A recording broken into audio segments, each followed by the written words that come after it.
राहुल घरी परत आला म्हणून रोहिणी खूप खुश असते आणि म्हणते, मला तुला खूप काही सांगायचंय. मी जसा विचार केला होता तसं नाही घडलं, पण जे घडलं ते खूप भारी घडलं. राहुल विचारतो, असं नेमकं काय झालंय? तर रोहिणी हसू लागते. ती खूप खुश असते आणि राहुलला सांगते की मला आधीपासूनच माहित होतं की ती नैना आणि तिचं कुटुंब खूप गरीब आहेत. तिचंच अद्वैतशी लग्न व्हावं अशी माझी इच्छा होती, पण जे घडलं त्यापेक्षा भारी घडलं. हे ऐकून राहुलला मोठा धक्काच बसतो आणि तो विचारतो, तू मला आधी हे का नाही सांगितलं? तर रोहिणी म्हणते, मी तुला सांगितलं असतं तर आपल्यामध्ये खानाखुना झाल्या असत्या, मग कोणाला संशय आला असता म्हणून नाही सांगितलं. पण माझं ऐकून तरी घे. त्या कलाचं आणि अद्वैतचं लग्न झालं हे मात्र खूप भारी झालं, कारण आता सरोज वहिनी आणि अद्वैतला जास्त त्रास होईल. ती कला काही त्यांना सोडणार नाही आणि मला खरी कीव तर त्या मुलाची वाटते ज्याने त्या नैनाला पळवून नेलं. आता नैना आयुष्यभर त्याच्या मानगुटीवर बसणार आणि त्याचं आयुष्य खराब करणार. राहुल मनातल्या मनात विचार करतो की जर मम्माला समजलं तो मुलगा मीच आहे ज्याने नैनाला पळवून नेलं तर माझं काही खरं नाही. तेव्हा रोहिणी सांगू लागते, त्या नैनाला पळवून नेल्यामुळे कला आणि अद्वैतचं लग्न झालं आणि अद्वैतच्या आयुष्याचं आणखीनच वाटोळं झालं. बरं झालं तू जयपूरला निघून गेला, नाहीतर नक्कीच काहीतरी गडबड करून ठेवली असती. हे दोघे बोलत असतात त्याच वेळेस कला तेथे येते. कलाला पाहून राहुल म्हणतो, आज आपली पहिल्यांदाच भेट होते ना? कला म्हणते, नाही, याआधी आपण भेटलोय. तर राहुल म्हणतो, पण याआधी आपलं नातं नव्हतं ना? तू आता या घरात माझी वहिनी बनून आलीये तर मला खूप बरं वाटतंय. रोहिणी म्हणते, तिच्याशी सगळ्या गप्पा आताच मारणार आहेस का? ती काहीतरी कामाने आली असेल. ती कलाला विचारते, काय झालं, तू येथे का आलीयेस? तर कला म्हणते, मला येथील जवळच्या पोलीस स्टेशनचा नंबर हवा आहे. नैनाताईच्या मिसिंगची कंप्लेंट केली होती ना, त्याबद्दल पुढे काय झालं ते विचारायचंय. हे ऐकून राहुलला मोठा धक्काच बसतो आणि तो चिडून म्हणतो, तू कंप्लेंट केली का? तुला काही कळतं का? तुला हे कुणी करायला सांगितलं होतं? कलाला मोठा धक्काच बसतो. रोहिणी म्हणते, का नाही कंप्लेंट करणार ती? तिची मोठी बहीण पळून गेलीये. तिला किडनॅप केलं की काय? ती कोठे आहे हे तर माहिती करून घ्यावी लागणार ना? राहुल म्हणतो, हो, मला तेच सांगायचं होतं की तिने कंप्लेंट केली ना, आता चांदेकरांचं नाव खराब झालं तर सगळे चिडतील. अद्वैत आणखीन चिडचिड करेल.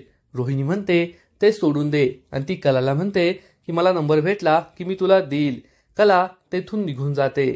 इकडे कलाचे बाबा संगीताला विचारतात, आता जे काही सांगितलं ते मी ऐकून घेतलं, पण खरं खरं सांग, चांदेकरांच्या घरी काय झालं?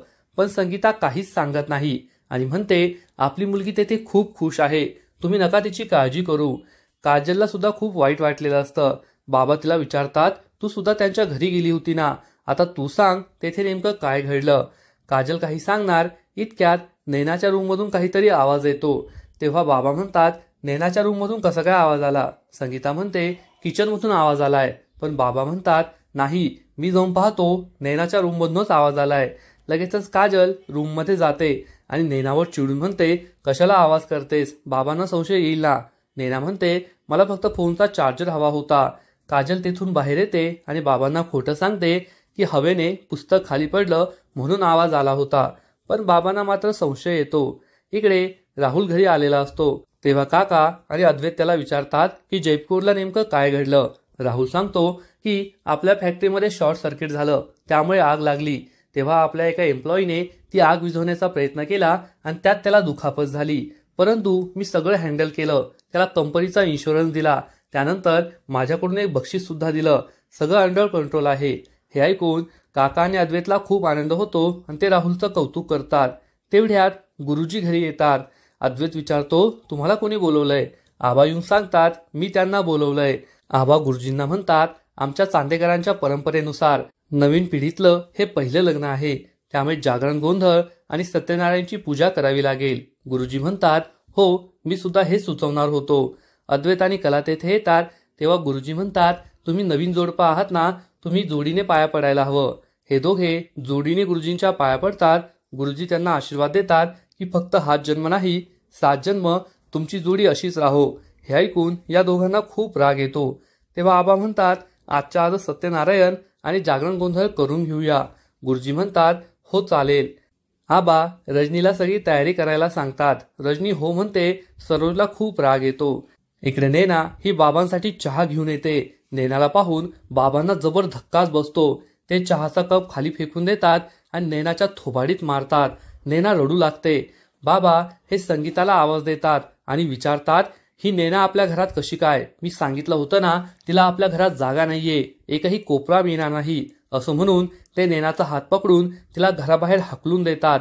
संगीता त्यांना समजवण्याचा प्रयत्न करते, पण बाबा म्हणतात, तिच्यामुळे आपल्या कलाला काय भोगावं लागतंय हे तुला माहितीये ना. आता तिला आपल्या घरात जागा नाही. तिने तोंड काळ केलं तरी मला काही फरक पडणार नाही. नैना रडू लागते. इकडे अद्वैत हा कलाच्या रूममध्ये येतो आणि म्हणतो, मला तुझ्याबरोबर कोणतीही पूजा, कोणताही गोंधळ घालण्याची इच्छा नाहीये. कला म्हणते, मला सुद्धा तुझ्यासारख्या माणसाबरोबर देवासमोर बसायचं नाहीये. अद्वैत चिडून म्हणतो, किती माज आहे तुझ्यामध्ये. तर कला म्हणते, कसला माज, मी तर फक्त माझी बाजू मांडते. अद्वैत रागारागाने तेथून निघून जातो. इकडे संगीता ही हात जोडते आणि बाबांना समजावून सांगते की जर ही गोष्ट चांदेकरांना समजली तर आपल्या कलाला त्रास होईल, त्यामुळे तिला घरातच राहू द्या. बाबा रागारागाने निघून जातात, त्यामुळे नैना खूप दुःखी होते. इकडे आबा हे रजनीला समजावून सांगतात की सगळी तयारी कर. तेवढ्यात अद्वैत तेथे येतो आणि म्हणतो, मला तुमच्याशी बोलायचंय. आबा म्हणतात, काही झालं तरी हा जागरण गोंधळ होणारच.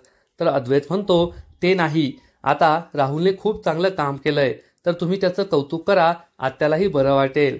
आबा हे राहुल आणि रोहिणीला बोलवतात आणि ते राहुलला गिफ्ट म्हणून स्वतःच्या हातातील घड्याळ देतात. हे पाहून राहुल आणि रोहिणीला खूप आनंद होतो. तेवढ्यात नैना त्याला फोन करते. आबा राहुलला फोन उचलायला सांगतात, पण राहुल फोन कट करतो आणि म्हणतो, मला तुमच्याबरोबरचा हा वेळ जास्त महत्त्वाचा आहे. त्यामुळे आबा आणखीनच खुश होतात आणि म्हणतात, तू सुद्धा अद्वैतसारखं चांगलं काम कर, तुला अशीच बक्षिसं मिळत राहतील. हे कला ऐकते आणि विचार करते, अद्वैत वाटतो तितका वाईट नाहीये. पुढील एपिसोडमध्ये आपण पाहू की आबा चांदेकरांच्या घरातील दागिने कलाला देत असतील, परंतु कला म्हणेल, या दागिन्यांमुळे माझ्या आईचा अपमान झालाय, ते दागिने मी घालणार नाही. सरोज तिला घराची सून म्हणून दागिने स्वीकार करायला लावेल, परंतु कला त्यासाठी नकार देईल. त्यामुळे अद्वैत आणि कलामध्ये पुन्हा एकदा भांडण रंगणार. मग आता पुढे काय होईल हे जाणून घेण्यासाठी व्हिडिओला लाईक करा, शेअर करा आणि चॅनलला सबस्क्राईब करायला विसरू नका. धन्यवाद. राहुल घरी